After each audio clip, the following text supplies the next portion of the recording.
أخي الغالي، اتعب للجنة. الجنة يبي لها صبر، الجنة يبي لها رجال، الجنة يبي لها همة. لا تضيع جنة عرضها السماوات والأرض بسبة شهوة حرام، شهوة فواحش ولواط وشهوة زنا. تضيع جنة عرضها السماوات والأرض. أخوي، تكفى نصيحة محب. والله إني لك من الناصحين. والله لتأتي ساعة وهي سكرة الموت. تعلم أخي الغالي ما هي سكرة الموت؟ سكرة الموت يقول أحد العلماء: لا قرض بالمقاريض ولا ضرب بالمطارق، كأن جبال الدنيا على صدرك، كأن جبال الدنيا على صدرك. أخوي الغالي، تب إلى ربك وأعلنها لله صافية نقية، صافية نقية، لا تغضب الله. تذكر يوم تزهق تلك الروح، أمك وأبوك والدكتور عند راسك يحاولون يعيدون فيك الحياة، ودقات القلب تنزل لحظات وهي آخر لحظات الدنيا. وإذا بسكرة الموت يشد ثم تفيض الروح إلى بارئها، فيستقبل تلك الروح إما أن تكون طيبة طاهرة نقية، وأسأل الله أن أكون أنا وأنت منهم، وإما أن تكون خبيثة تغلق عليها أبواب السماوات.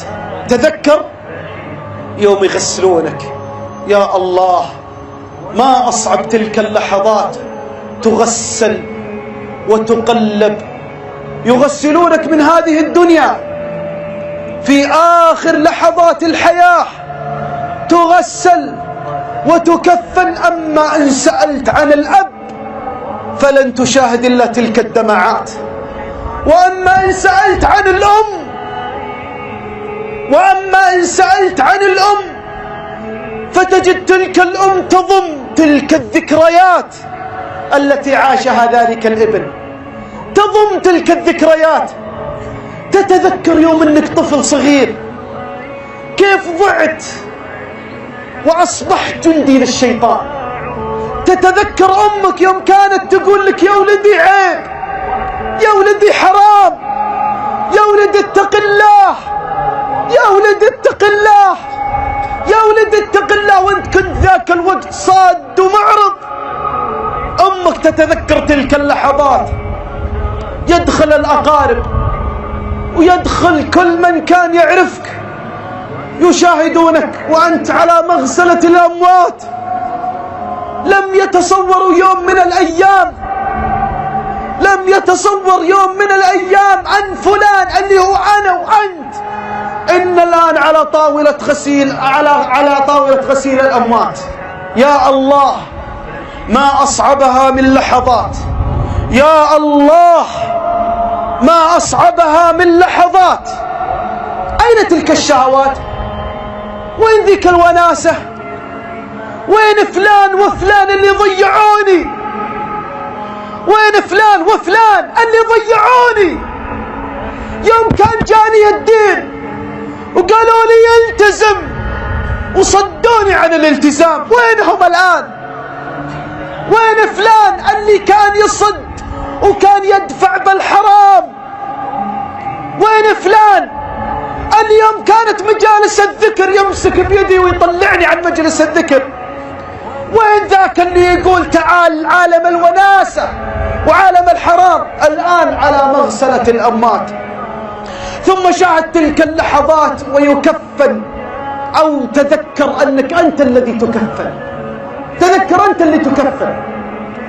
ثم أغلق ذلك الكفن على وجه ذلك المسكين الذي ودع الدنيا، ثم يكبر ذلك، ثم يذهبون به إلى المقبرة. دقات قلب المرء قائلة له: دقات قلب المرء قائلة له إن الحياة دقائق وثواني. تذكر أنا وأنت، بالله ركز معي. افرض أنت الآن في القبر، افرض أنهم نزلوا عليك التراب، نزل عليك التراب، لن يفتح القبر إلا يوم القيامة. يا الله يا الله، لن يفتح هذا القبر إلا يوم القيامة. ويأتيك منكر ونكير، إما أن تجيب ويقول هنيئا لك في الجنان، وإما أن يقول وويل الويل والثبور والدثور إلى تلك النيران.